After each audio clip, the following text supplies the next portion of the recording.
নমস্কার বন্ধুরা, এবার আমি আজকে একটা আমের আচারের রেসিপি আপনাদের দেখাবো। আপনারা দেখতে থাকুন আমি কীভাবে আচারটা তৈরি করি।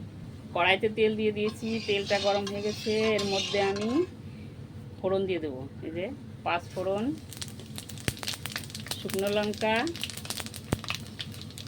আর গোটা তেজপাতা।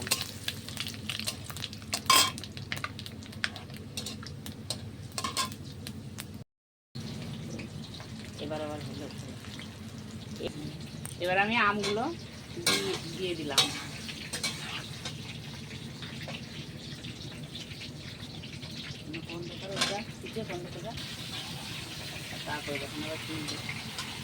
এবার আমি এইগুলো মজানোর জন্য এই যে অল্প করে নুন দিয়ে দেবো। নুন দিয়ে এবার ঢেকে দেবো।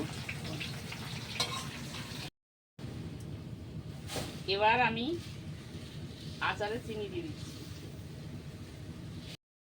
আমার আচারটা প্রায় শেষের মধ্যে হয়ে গেছে। এবার আমি এর মধ্যে এই যে গুঁড়ো করা মশলাটা দিয়ে দিচ্ছি, দিয়ে ভালো করে নেড়ে চেড়ে এবার নামিয়ে ফেলবো। আমার আচারটা রেডি হয়ে গেছে।